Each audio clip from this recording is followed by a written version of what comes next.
iaitu dialah makhluk yang pertama diciptakan. Ada yang mempertikai, Ustaz, isu perbahasan Nur Muhammad ni adalah isu bid'ah, sesat, akidah yang menyeleweng. Sampai ada yang buat perbincangan bahawa Nur Muhammad ini adalah akidah yang sesat lagi menyesatkan.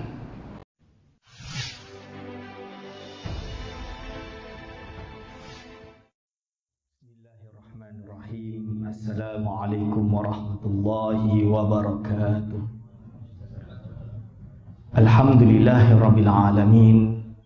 Assalatu wassalamu ala asyrafil anbiya'i wal mursalin wa ala alihi wa ashabihi ajma'in.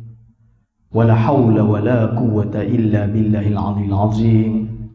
Allahumma la sahla illa ma ja'altahu sahla wa anta taj'alu hazana idza syi'ta sahla. Rabbi shrah li sadri wa yassir li amri wahlul 'uqdatam min lisani yafqahu qawli. Amma ba'd. Pada yang terhormat Tuan Nazir Pengerusi Surau Putra Al-Amin yang saya kasihi, kepada segenap asatizah, para alim ulama, para imam, khususnya kepada Fadilatul Ustaz Amirul yang telah sudi memberikan kesempatan untuk bersama-sama hadirin wal hadirat hafizakumullah, kepada segenap hadirin wal hadirat hafizakumullah yang dicintai. Alhamdulillah, kita syukur kepada Allah Subhanahu wa taala kerana pada malam yang mulia ini dapat bersama-sama, iaitu melakukan solat jamaah maghrib dan insya-Allah disusuli dengan isyak di bulan yang mulia ini, Ar-Rabi', tadi dipanggil dengan Rabi' al-Anwar, iaitu spring of the Nur, lebih kurang gitulah. Jadi di mana bulan Rabiul Awal ini adalah bulan kelahiran baginda Nabi Muhammad sallallahu alaihi wasallam. Selawat dan salam dicurahkan kepada junjungan besar baginda kita, baginda Nabi Muhammad sallallahu alaihi wasallam, yang mana baginda diutus tidak lain tidak bukan adalah merupakan rahmat kepada sekalian alam, rahmat kepada manusia, rahmat kepada binatang yang tak berakal, rahmat kepada tumbuh-tumbuhan hidup tapi dia tidak seperti manusia dan binatang, rahmat kepada jamadat yang mati, yang tak tumbuh, tak membesar. Ini semuanya adalah rahmat. Rahmat baginda sallallahu alaihi wasallam diutus ini rahmat kepada semua makhluk ini. Apabila kita berbicara tentang baginda Nabi Muhammad SAW, sebelum kita masuk perbincangan polemik yang tak ada habisnya, iaitu Maulidin Nabi, kita kena kenal dulu baginda SAW. Kenapa kelahiran baginda ini matters? Kenapa dia sangat penting bagi kita umat Islam? Jadi Nabi Muhammad sallallahu alaihi wasallam di dalam berbagai hadis dan riwayat mengisyaratkan, iaitu dialah makhluk yang pertama diciptakan. Ada yang mempertikai, Ustaz, isu perbahasan Nur Muhammad ni adalah isu bid'ah, sesat, akidah yang menyeleweng. Sampai ada yang buat perbincangan bahawa Nur Muhammad ini adalah akidah yang sesat lagi menyesatkan. Pertama sekali saya nak sebut satu fatwa daripada As-Sayyid Abdullah bin Muhammad bin As-Siddiq Al-Khumari rahimahullah Al-Hasani. Beliau ini ulama besar Maghribi, meninggal tahun 1993 Masehi. Jadi baru je lah meninggal dia. Yang umur saya ke atas semua mesti dah hidup lah zaman tu. Yang bawah-bawah mungkin belum. Beliau ini pakar dalam bidang semua fan ilmu, lebih-lebih lagi hadis. Jadi dalam hadis ni beliau mengarang kitab mentashih, mentarjih tarjih dan lain-lain hadis, dan terkenal apa yang golongan-golongan yang menentang maulid ini, mereka sentiasa merujuk kepada hadis sebagai sumber. Itulah banner yang mereka bawa. Sayyid Abdullah bin Muhammad bin Asidi Al-Ghumari dalam fatwanya dia kata, isu Nur Muhammad ini adalah isu fadail. Fadail ni macam fadilatul a'mal, fadail, kecintaan, motivation. Dia bukan urusan akidah, dia bukan urusan halal haram. La yajuzu at-tashdidu fiha. Tak boleh kita tasyaddud over sangat isu ni sampai had untuk mentakfir, mentadlil. Mentakfir itu mengkafirkan orang lain atau menyesatkan orang lain. Itu perbahasan. Lalu, Ustaz, bukankah dia yang mengarang kitab Al-Mursyidul Hair? Yani fi atau li wad'il hadisil jabir. Maksud dia, kitab ini adalah kitab yang dia menjelaskan kesalahan dan kepalsuan hadis Jabir yang banyak tokoh-tokoh ulama-ulama dalam bidang tasawuf terutamanya meriwayatkannya, iaitu awal Nur Muhammad, di mana hadis tersebut berbunyi iaitu Nuri ya Jabir, iaitu nur akulah yang pertama sekali diciptakan ya Jabir. Hadis itu hadis palsu, dijelaskan oleh Sidi Abdullah bin Muhammad bin Asidi Al-Ghumari. Dia kata hadis palsu, dan dalam kitab tu jelas. Jadi kalau palsu kita tak boleh lah Ustaz berpegang dengan Nur Muhammad. Bukan macam tu. Dia explain balik. Saya membincangkan hadis Jabir, ini palsu. Tapi perbahasan Nur Muhammad ada sumber lain. Sebagian ulama tasawuf juga meriwayatkannya. Apa dia kata? Diriwayatkan iaitu hadis dia, mata wajabat lakan nubuwah ya Muhammad. Bilakah engkau wajib bagi engkau atau engkau menjadi nabi atau mendapat derajat kenabian lah, nak mudah bahasa Melayu dia. Ya Muhammad. Ditanya oleh para sahabat. Baginda sallallahu alaihi wasallam menjawab, kuntu nabiyan wa adamu bainar ruhi wal jasadi. Aku ni dah jadi nabi, sedangkan Adam ni masih antara ruh dan jasad. Jadi Adam ni ma bainar ruhi wal jasadi, Nabi Muhammad SAW dah jadi nabi. Tapi kita tanya pula, kalau Nabi Muhammad SAW dah jadi nabi waktu tu, Adam ni, Nabi Muhammad ni anak turun Adam. Dia ni adalah abna atau bani Adam, anak turun Nabi Adam alaihissalam.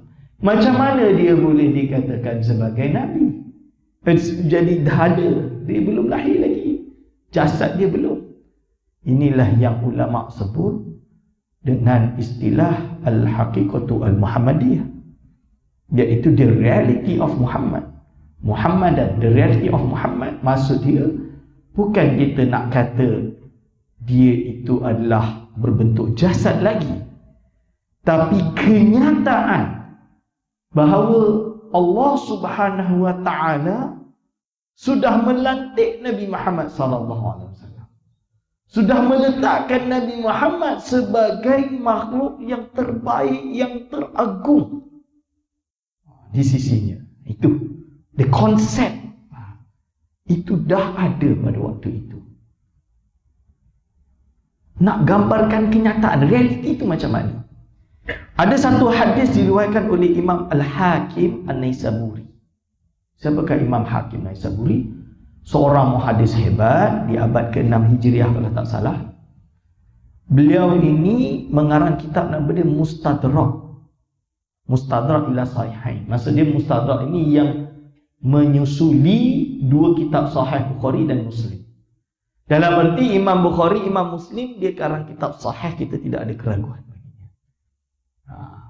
Lalu Imam Hakim ini dia letak hadis yang tak ada dalam Sahih Bukhari dan Sahih Muslim, tapi cukup syarat Bukhari dan Muslim atau Bukhari saja atau Muslim saja. Syarat Bukhari dan Muslim tadi. Berarti kualiti menurut dia hadis ni setaraf dengan Bukhari dan Muslim, lebih kurang. Tak ikut syarat lah. terendah sikit lah, lebih kurang macam tu. Berarti sahih lah kira. Jadi itulah kitab Al-Hakim. Sebelum diterangkan hadis ni, ulama membincangkan kitab Al-Hakim An-Naisaburi, dan banyak yang membahas tentang kitab Hakim Naisaburi, di mana ada seorang ulama yang datang setelah Imam Hakim, nama dia Imam Zahabi, murid kepada Syekh Ibn Taymiyah rahimahullah ta'ala. Jadi Imam Zahabi ni terkenal ada taklid. Taklid tu apa? Komentar lah. Komen dia terhadap Hakim. Kalau dia tak komen, ulama kata okey, boleh diterima hadis tu. Kalau dia komen, kita pegang komen dia. Tapi kita kena ingat, Imam Zahabi manusia juga kan. Sehingga ada ulama yang datang setelah Imam Zahabi juga mengkritik Imam Zahabi di dalam komen dia, komentar. Tak ada masalah. Alim kabir, ulama dengan ulama ni mereka berhujah, itu biasa. Kita yang kecil-kecil ni, debu-debu ni, tak usahlah nak masuk perdebatan. Kita iktiraf berkhilaf, selesailah. Betul ke tidak? Itu cerita dia. Hadis dia apa? Riwayat daripada Sayyidina Umar bin Khattab radhiyallahu anhu qala Rasulullah SAW, cerita dia Nabi Adam alaihissalam memohon ampun terhadap Allah SWT atas dosanya, kesalahannya, yang mana dengan memakan buah dan lain-lain. Lalu dia bertawasul dengan Nabi Muhammad sallallahu alaihi wasallam. So dalam hadis ini disebutkan ini. Jadi dia kata baginda Allah SWT berfirman kepada Adam alaihi salam, innahu la ahabbul khalqi ilayya. Jadi Nabi Muhammad ini adalah makhluk yang paling aku cintai. Lalu dia kata, lalu firman Allah SWT kepada Adam, laula Muhammadun ma khalaqtuka. Kalau bukanlah kerana Nabi Muhammad, aku tidak menciptakan engkau, wahai Adam. Lebih kurang macam tu. Dikomentari oleh Az-Zahabi, hadis ni bal maudhu'un, malah hadis ni palsu menurut Imam Zahabi. Oh, tak boleh pakai lah Ustaz hadis tu. Diterangkan setelah itu oleh Imam Al-Haythami. Dan juga disebutkan oleh Imam Haythami, bal wa huwa dha'if. Jadi hanya setaraf dha'if, bukan pada derajat maudhu' seperti yang disangkakan oleh Imam Zahabi, dikritik.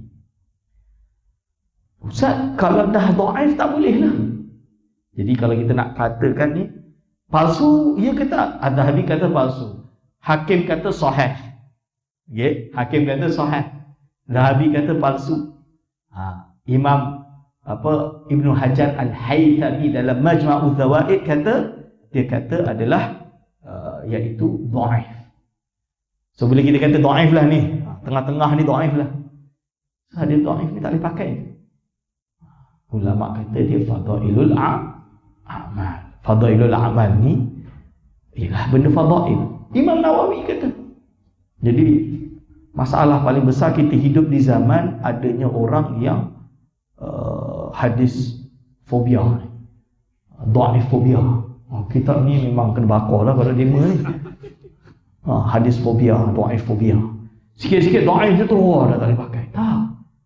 Kita kena bagi tahu masyarakat, jangan terlalu sahih palsu. Ada dhaif macam mana? Dhaif ni menurut Imam Nawawi boleh dipakai untuk fadailul amal, bukan untuk akidah, bukan untuk halal dan haram. Sekarang ni kita cakap akidah ke tak? Kita sedang berbicara tentang fadilat, keagungan, ketinggian derajat Nabi Muhammad sallallahu alaihi wasallam. Lalu diteruskan. Kalau Imam Ibn Hajar Haythami kata dhaif, wallahu syahidun wa qad yataraqqa bihi ila darajatil hasan. Awradahu al-muhaddis Abdullah bin As-Siddiq al-Humari dalam kitab Ar-Raddil Muhkam al-Matin.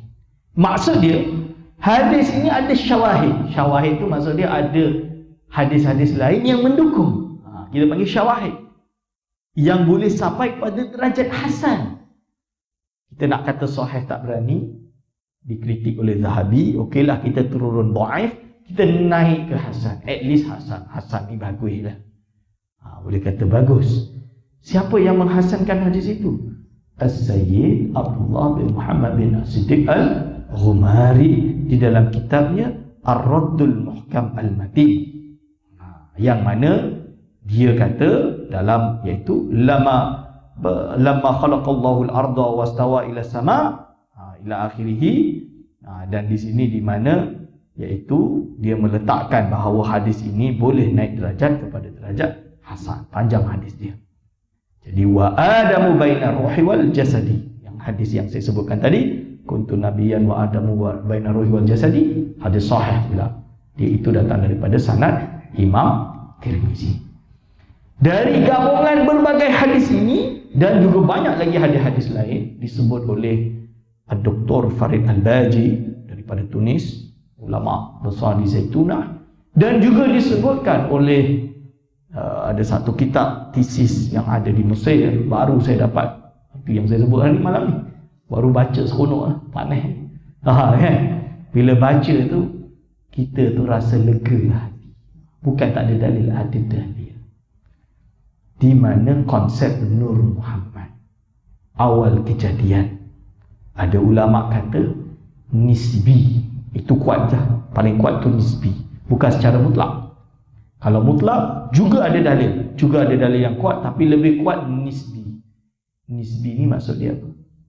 Ialah tergantung apa yang awalnya.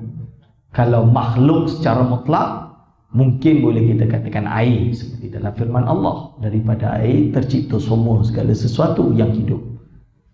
Tapi paling tidak antara makhluk yang berakal, yang paling awal, kalau tak Nabi Muhammad sallallahu alaihi wasallam, siapa lagi? Dan kita panggil dia sebagai An-Nur Al-Muhammadi.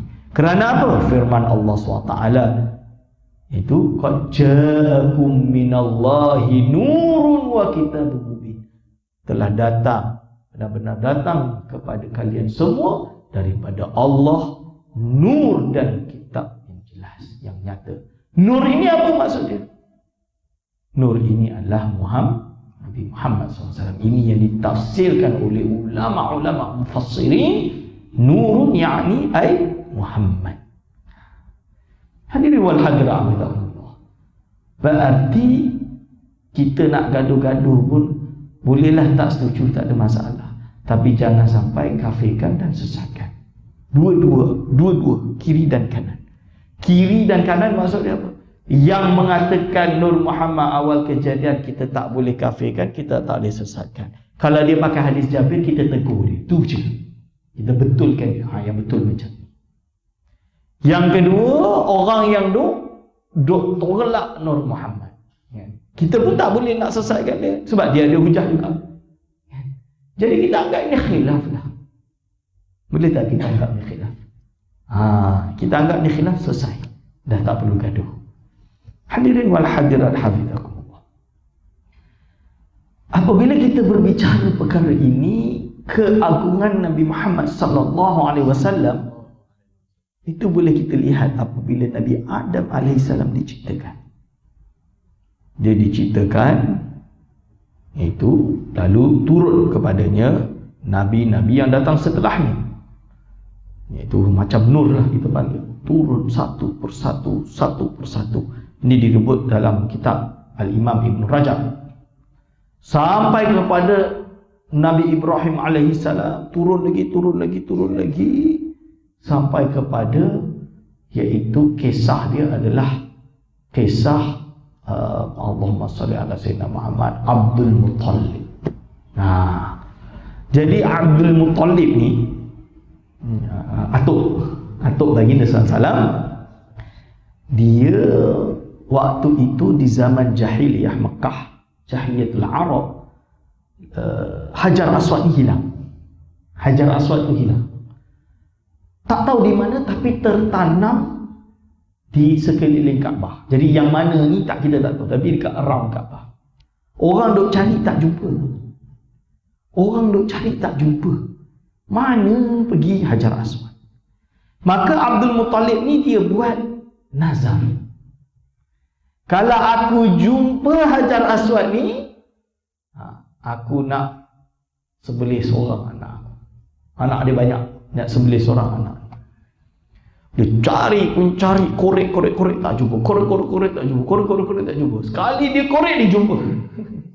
Jumpa Hajar Aswad. Dia jumpa, maka dia kena tunaikan nazar dia, iaitu untuk menyembelih seorang anak dia. Dia nak kena sembelih anak ni bukan sembelih senang pun kan. Orang jahiliah dulu lagi lah. So nak kena sembelih punya pasal ni, maka anak mana satu dia nak pilih? Dia pun buat qur'u. Qur'u tu undian. Tulis kat satu batang, nama-nama anak ni. Lalu dia pilih, keluar Abdullah. Bila dia nak sembelih Abdullah, para wanita-wanita yang ada kat Mekah semua protes. Tak boleh Abdul Muttalib. Abdullah handsome, lelaki pujaan hati kami perempuan. Perempuan di Mekah ni. Tak boleh, tak setuju. Dah macam mana? Kau undi lagi keluar Abdullah lagi. Undi lagi keluar Abdullah lagi. Dia tak nak Abdullah yang disembelih. Para wanita di Mekah. Jadi akhirnya disuggest, ya Abdul Muttalib, lebih kurang macam inilah. Kalaulah zaman golongan Yahudi Nasrani ni, ahli kitab, dia panggil ahli kitab ni, kalau kau bunuh orang, kau kena bayar diat. Betul. So kalau kau diat kira bunuh satu anak ni kan sama dengan 100 ekor unta. 100 ekor unta. Maka apa kata kau letak nama Abdullah dengan kau letak nama unta? Kau undi, selagi kau tak dapat nama unta, kau kena tambah unta kau. Lebih kurang macam tu. Dari satu. Akhirnya dia undi Abdullah dengan Jamal. Jamal tu unta lah. Jangan pula, Ustaz nama saya Jamal, unta bukan. Tu Jim Mim Lam. Yang Jamal, yang nama tuan-tuan ni, maksud dia apa? Jamal, ada alif, cantik, handsome. Jamil. Itu jangan tukar nama pula. Ustaz Aiman kata unta nak tukar nama lah. Tu Jamal, ada alif, lain. Ini Jamalun ni unta. So dia undi, keluar Abdullah, tambah 1. Keluar Abdullah, tambah lagi 10 tak salah. 10. 10. Dah kali ke 10 baru keluar nama Abdullah. Baru keluar nama Jamal. Dari tadi Abdullah baru keluar nama Jamal. Berarti 100 ekor unta yang perlu dikorban oleh Abdul Muttalib. Dan Abdul Muttalib pun korbankan 100 unta kenduri lah dekat Mekah. Maka ketika itu Abdullah pula yang kena dugaan. Kenapa dia kena dugaan? Dia jalan je dekat Zangqah. Zangqah ni lorong-lorong kecil di Mekah ni. Perempuan-perempuan Mekah pun buka. Abdullah, ini Aina tadhab. Kau nak pergi mana Abdullah? Sini. Kalau tak aku ni, kau dah kena pancung dah. Dia kata macam tu. Abdullah pun lari. Perempuan kejar dia. Abdullah. Jadi selebriti hebat Allah. Memang betul-betul selebriti. Tengok muka dia macam nur, cahaya. Berebut nak Abdullah. Maka Abdul Muttalib pun pening kepala. Macam mana nak selesaikan isu Abdullah ni? Maka akhirnya Abdullah dicarikan calon untuk kahwin. Kahwin kan selesai. Barat dia kalau tak handsome sangat dia, semua orang nak, kahwin dah selesai lah. Anak dara cantik banyak yang masuk meminang. Pening kepala mak bapak nak urus. Carilah satu lelaki yang boleh kahwin, selesai lah. Kan? Macam itulah cara penyelesaian dia. Orang kafir Quraisy sama lah dengan kita juga. Jadi akhirnya pada waktu itu Abdul Muttalib pun cari wanita yang paling baik, keturunannya baik, semuanya baik dan cantik. Maka ditemulah iaitu bunda kita, iaitu Aminah. Sayyidatuna Aminah radhiyallahu anha. So Sayyidatuna Aminah dikawinkan dengan Abdullah dan akhirnya hamillah Aminah. Bila Aminah hamil saja, Abdullah di Mekah bila dilihat oleh wanita Mekah, dia dah tak suka dah. Tengok ni macam tak suka. Dah tak elsa lah, dah tak bercahaya dah. Kerana nur Nabi Muhammad SAW dah berpindah ke dalam rahim, iaitu Bunda Aminah. Dan Abdullah pun pergi keluar daripada Mekah menuju ke Yathrib, yang pada waktu itu meninggal di Yathrib. Yang nak berdagang meninggal di Yathrib. Akhirnya berarti Nabi Muhammad dalam kandungan, dalam keadaan sudah yatim. Lalu dilahirkanlah Nabi Muhammad sallallahu alaihi wasallam. Kita tahu kisah dia, Maulid Daibai, kan? Maulid Daibai, Maulid Barzanji dan lain-lain, menunjukkan bagaimana fahtazzal arsyu taraban wastibsyara. Jadi arsy ni ihtazzal arsyu, bergoyang, goncang gancing, bergegar. Bukan bergegar mengamuk, tapi bergegar bahagia dengan akan lahirnya Nabi Muhammad sallallahu alaihi wasallam. Dia hadirin wal hadirat hafizakumullah.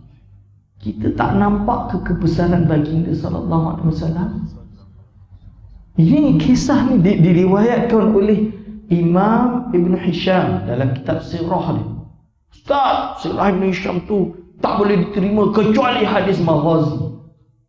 Ada yang kata macam tu. Nak khabar lah ni. Salah seorang guru saya yang saya mengaji hadis Mishkatul Masabih, namanya Profesor Dr. Abu Layth Al-Abdari, UIA. Golongan sana duk sebut tu guru saya, tu guru saya, tu guru saya. Ni nak khabar ni. Teman ngaji dengan dia juga. Bukan tak ngaji. Ngaji dengan dia kitab Mishkatul Masabih. Dan khatam kitab Ulumul Hadis Syekh Shah Waliullah Ad-Dahlawi. Shah Waliullah Ad-Dahlawi ada kitab hadis, Ulumul Hadis, maksud mustalah hadis tu. Saya khatam dengan dia. So saya tanya dia direct, isu sirah Ibn Hisham ni macam mana? Status dia. Ada yang kata tak boleh diterima hanya maghazi. Prof Abu Layth cakap terus kat saya, uish, laulah hadhihi sirah, kalaulah bukan kerana sirah Ibn Hisham ni, lama wajadta as-sirah abadan fi hadzal alam. Kau takkan jumpa kitab sirah sama sekali di alam. Menunjukkan jasa besar yang dipegang oleh Ibn Hisham, yang dikarang kitab sirah tersebut. Dan dia juga sebut. So saya kata ni ada yang kata sirah ni tak betul lah, apalah, macam mana ni. So kita nak tahu facts dia. Dia kata, oh ni saya dah bahas dah. Ni Syekh Abu Layth, Prof Abu Layth cakap kat saya, ada saksi pada waktu itu. Yang mengaji dengan dia bukan saya seorang, 5-6 orang waktu itu mengaji. Dan dia kata terus terang, orang yang kata dia tak boleh diterima tu, aku sendiri dah ajak nak berdebat dah dengan UIA, dekat UIA. Dia yang tak nak. Sampai itu, wallahu a'lam. Dia masih hidup boleh pergi tanya dia. Tapi perkara tersebut memang ada saksi kejadian tersebut. Hadirin wal hadirat hafizakumullah. So saya bukan ahli hadis. Saya terus terang, ana lastu muhaddisan. Qarib ila muhaddis pun tidak, dekat kepada ahli hadis pun tidak. Cuma saya ada sedikit kemampuan baca kitab Arab tu je.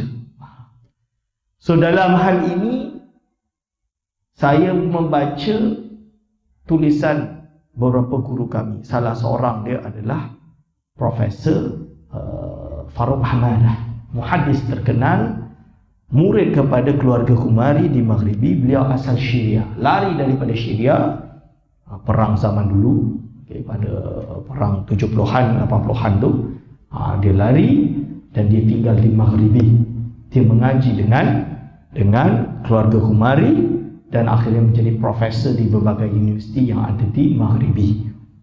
Dan setelah itu sekarang dia duduk atau tinggal di UAE, menjadi penasihat Raja UAE, Khalifah di UAE, Zaid, Raja Khalifah Zaid tersebut. Dia masih hidup juga.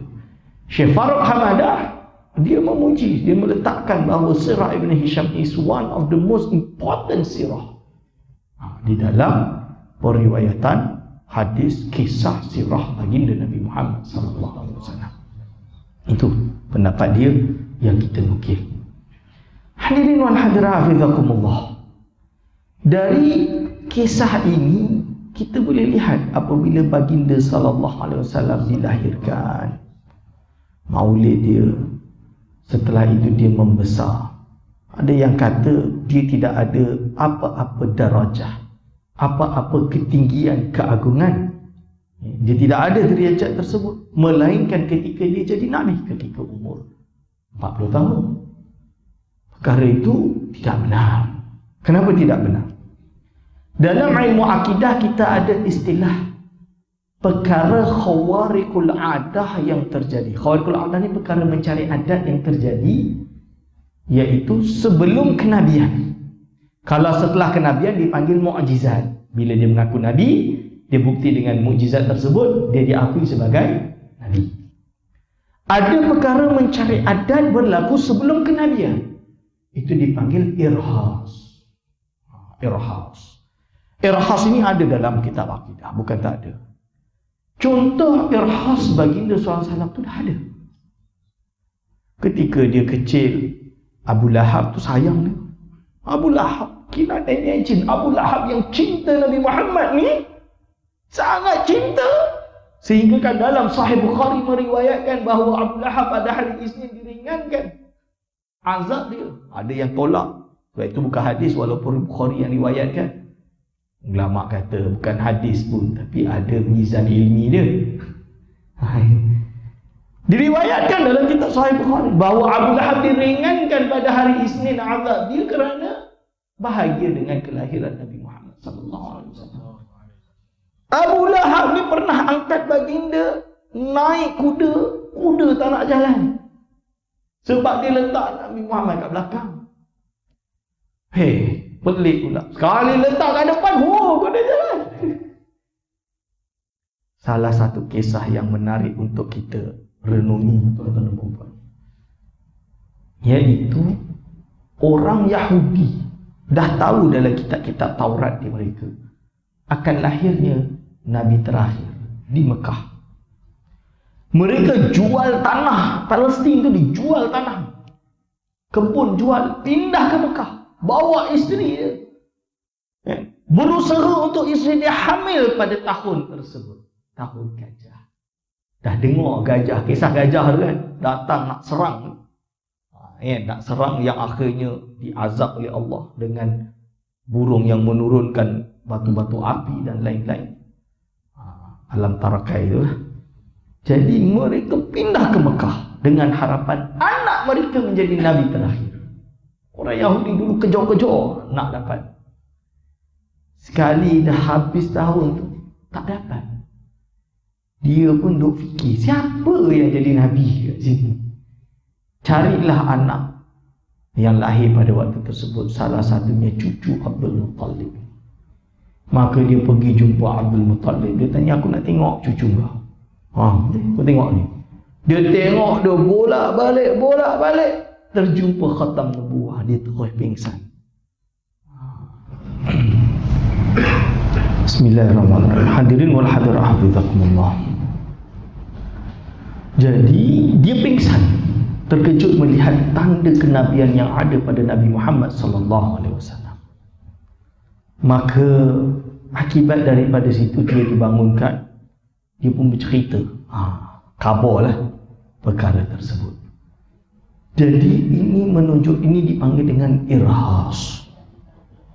Derajat itu dah ada pada Nabi Muhammad SAW. Kerana kita dah tahu perbahasan tadi, kalaulah Nabi Adam AS pun bertawasul dengan Nabi Muhammad SAW ketika meminta ampun, apatah lagi kita. Maka bila berbincang tentang maulid, so apa tujuan maulid Nabi sebenarnya? Apa tujuan ada perayaan maulid? Dan apa hukum dia? Ni baru nak bahas benda tu. Jadi ulama dulu Saya bagi contoh di Maghribi, zaman Al-Qadhi Iyad. Mereka tinggal di Andalus berdampingan 3 agama besar, Islam, Kristian dan Yahudi. Hidup bersama. So, golongan Kristian, dia pandai. Dia bagi hadiah dekat budak-budak Islam ni. Dia cerita, nak dengar cerita tak nak dapat hadiah ni. Dapatlah hadiah. Dapat hadiah, dia pun cerita. Nabi Muhammad kenal tak nama Jesus? Jesus Christ. Oh, siapa tu? Jesus Christ ni, dia ni baik, dia ni yang telah menyelamatkan kita semua. Kalau ikut dia, salvation. Means kita dah tak ada dosa nanti, di akhirat nanti kita akan selamat, berada di bawah nation dia. Khalas, ikut dia, beriman dengan dia.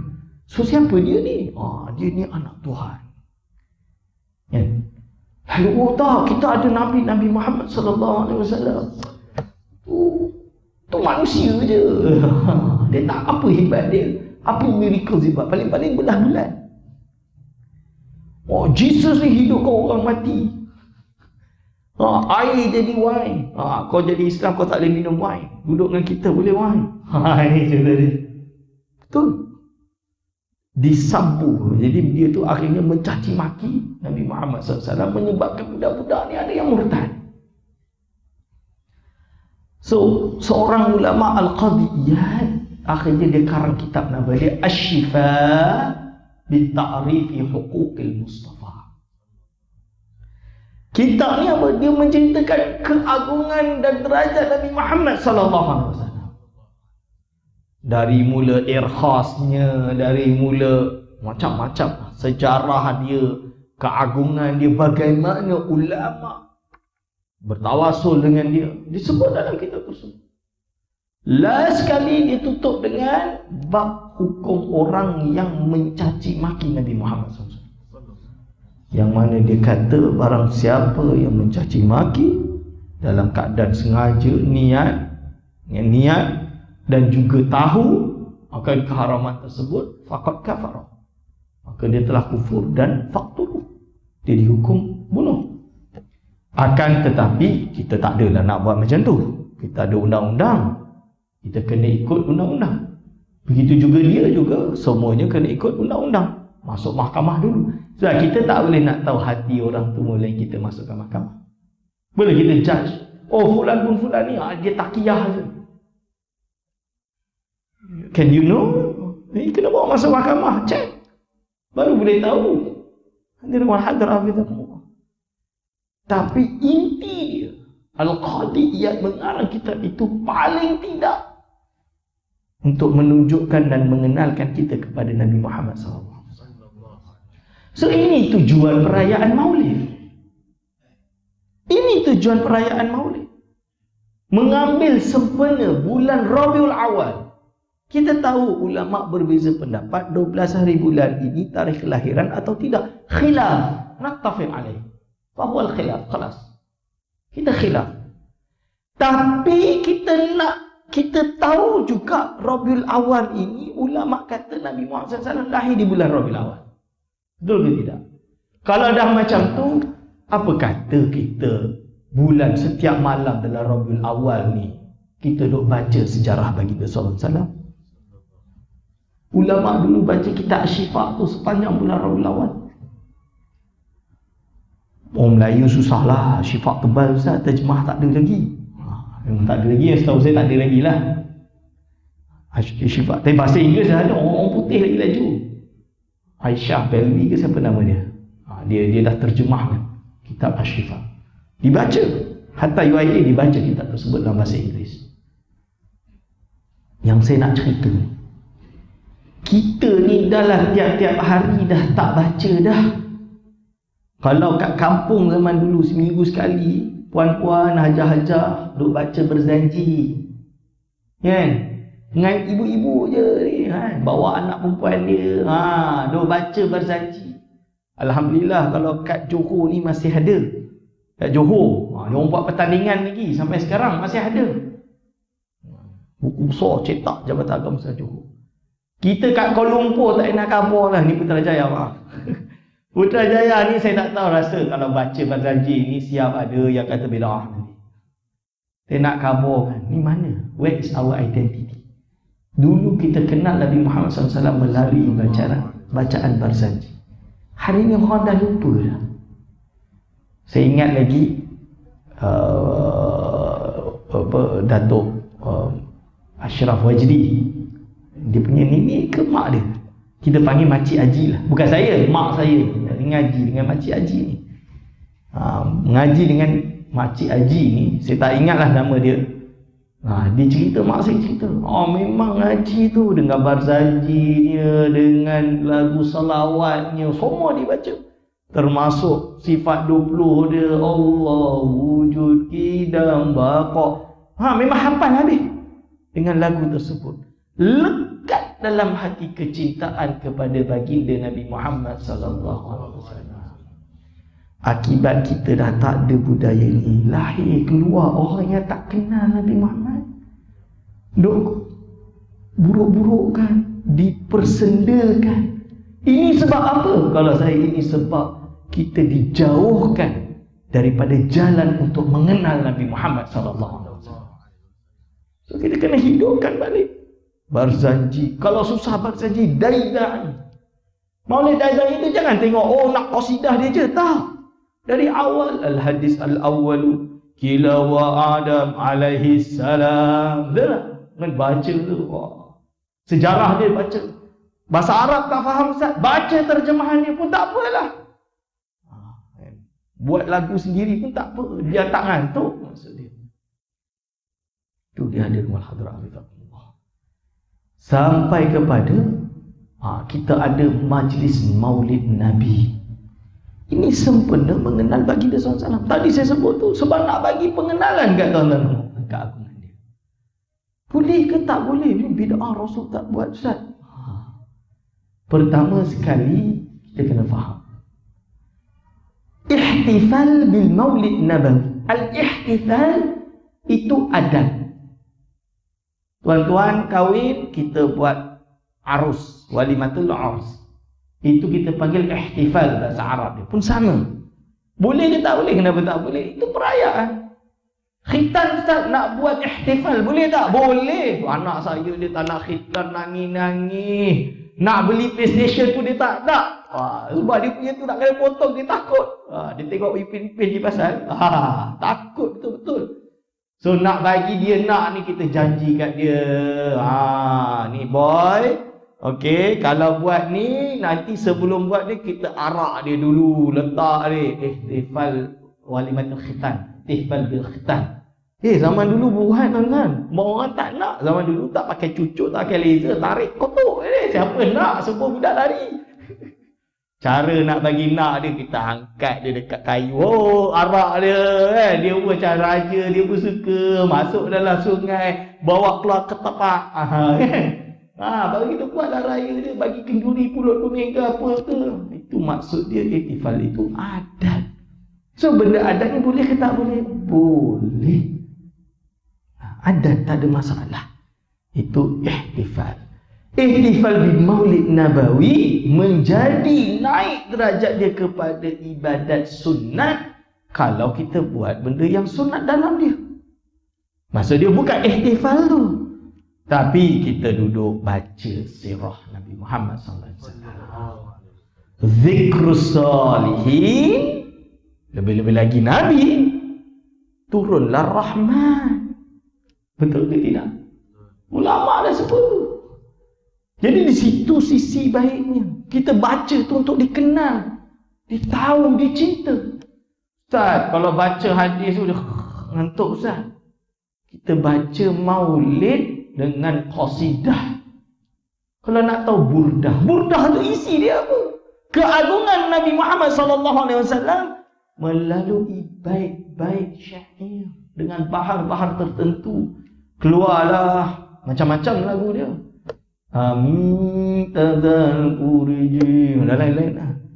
Apa apa, Allahumma salli ala sayyidina Maulaya salli wa sallim daiman abada ala habibika khairi khalqi kullihim huwal habib.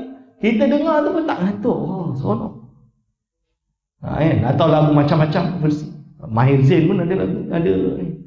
Ya Rabbi bil Mustafa baligh maqasidana waghfir lana ma madaya wasi'al karami. Oh Allah, oh Tuhan kami, bil Mustafa, dengan derajat Nabi Muhammad SAW, baligh maqasidana waghfir lana ma madaya wasi'al karami, dan ampunkanlah dosa-dosa kami yang telah lalu, wahai Tuhan yang maha mulia, maha pemurah. Dan diorang pun dah kata boleh dah sekarang tawassul bihaqqi Muhammad tu. So okeylah. Lepas tu burdah tak disyirikkan lah. Sebelum ni burdah disyirikkan je. Sebab dia kata ada tawassul. Dia dah kata, oh kalau bihaqqi Muhammad kan, bi Mustafa boleh. Ini dah bi Mustafa. So burdah dah halal lah. Alhamdulillah.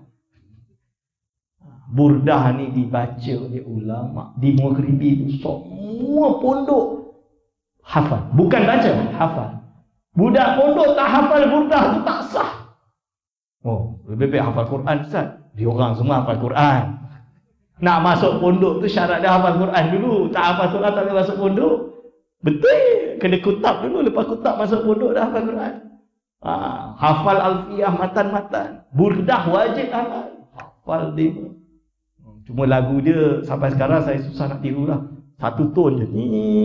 Tak ada ini. Kita naklah lagu dia naik turun. Biar tak ngantuk. Dan dilekat dalam hati kita kecintaan Nabi Muhammad sallallahu alaihi wasallam.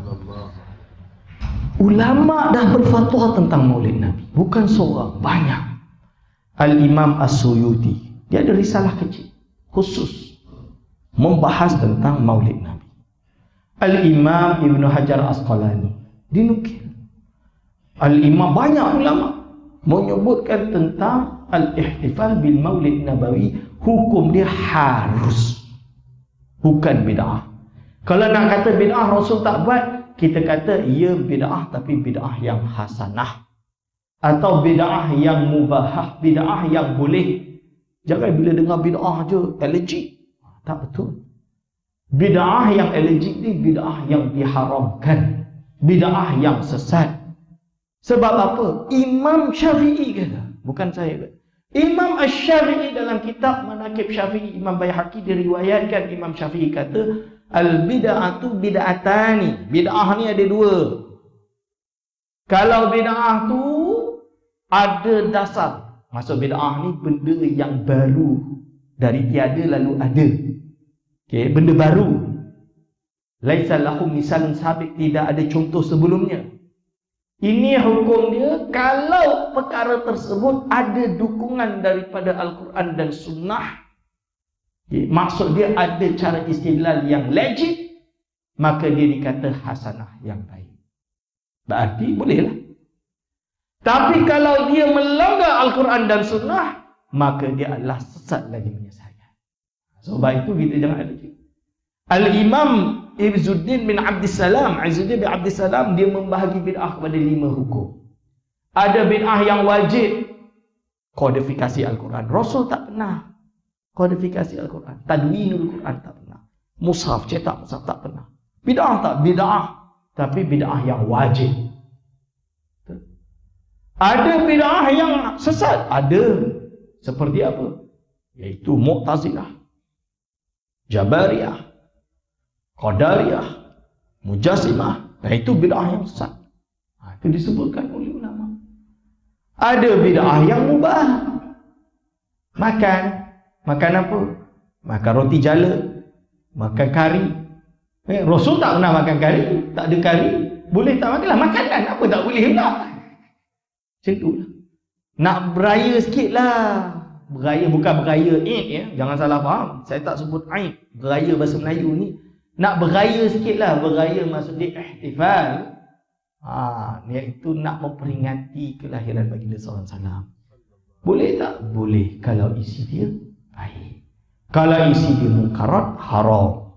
Kita buat maulid Jom lelaki perempuan berkumpul. Wah, itu tak boleh lah. Tapi kita pisahkan. Perempuan sini, lelaki sini. Habib Syekh duduk depan. Ya Hanana, Ya Hanana, Ya Hanana, Ya Hanana. Oh, itu apa Ustaz tak ada makna? Ada makna bukan tak ada makna? Ada makna. Yang tak tahu bahasa Arab tak ada makna lah dia kata. Macam banana. Astagfirullah. Bahasa Arab dia Ya Hanana.